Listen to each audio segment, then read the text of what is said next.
பணிப்பாளர் ஆரிஃப் நலீம் அவர்களுக்கு ஜஸாக்குமுல்லாஹ் ஹைரன். அடுத்ததாக இந்த இஃப்தார் நிகழ்வினை ஏற்பாடு செய்திருக்கின்ற சமகாலத்தில் நம் ஊரில் வேரூன்றி கிளை பரப்பி நம் ஊரையும் தாண்டி அயல் ஊர்களுக்கும் சேவைகள் பலவற்றை செய்யும் மகளிர் சங்கமான ரஹ்மத் மகளிர் சங்கத்தின் செயற்பாடுகள், எதிர்கால திட்டங்கள் மற்றும் அவர்களின் சங்கம் தொடர்பான தெளிவுரையினை நிகழ்த்த அச்சங்கத்தின் பிரதான ஆலோசகராக காணப்படும் புலனறுவை மாவட்ட பள்ளிவாயர்கள் சம்மேளன பொதுச் செயலாளரும் அமானா வங்கி கதிரோல கிளையின் முகாமையாளருமாகிய திரு ஜிப்ராசிக் அவர்களை அன்புடன் அழைக்கின்றேன்.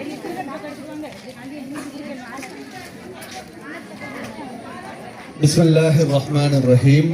முஹம்மது ஸல்லி அலா ரசூலில் கரீம். அம்மாபாத்.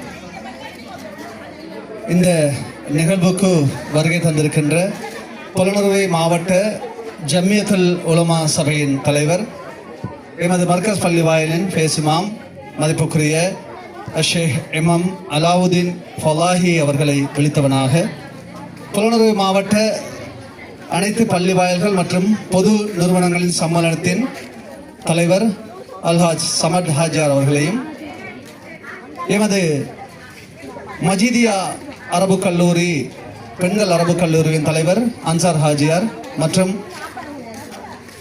புலனறுவை மாவட்ட பைத்து சக்காத் பொருளாளரும் பச்சை பள்ளிவாயல் தலைவருமான சென்ற மௌலவி அவர்களுக்கு ஜஸாக்குமுல்லாஹ் ஹைரன்.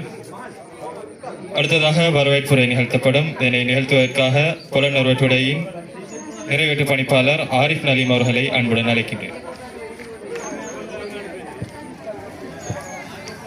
அஸ்ஸலாமு அலைக்கும் வரஹ்மத்துல்லாஹி வபரகாத்துஹு. அன்பார்ந்த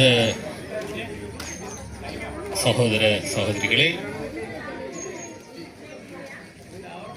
கூட்டில் பசுங்கடி போல் கோதையரை எப்போதும் வீட்டில் அடைத்து வைக்கும் விறகிலருக்கு யாதொருப்போம் என்று ஒரு கவிதை, ஒரு பாரதியார் சொன்ன ஒரு கவிதை இருக்கிறது. பெண்கள் இப்போது சாதிக்க ஆரம்பித்து விட்டார்கள். அது இந்த நமது கிராமத்திலே மகளிர் சங்கங்களின் தோற்றம், அன்றைய வெள்ளப்பெருக்கு இதெல்லாம் எங்களுக்கு உணர்த்துகிறது. இல்லாத போதும் ஈந்து கொடுக்கிற பண்பு மகளிருக்குத்தான் இருக்கிறது. அது ஆண்களை விட பெண்களுக்கு அந்த ஈந்து கொடுக்கிற பண்பு குணம் நிறையவே இருக்கிறது. அன்னை ஆயிஷா ரலியல்லாஹு தஆலா அன்ஹா அவர்கள் ஒரு விடயத்தை, ஒரு சம்பவத்தை கண்மணி ஸல்லல்லாஹு அலைஹி வஸல்லம் அவர்களுக்கு சொல்லி காட்டினார்கள். நபிகளார் வீட்டில் இல்லாத போது ஒரு யாசகம் கேட்டு வந்த ஒரு பெண் தன்னுடைய இரண்டு பிள்ளைகளுடன் வீட்டுக்கு வருகிறார். வீட்டிலே இருந்தது 3 பேரித்தம் பழங்கள் தான். அந்த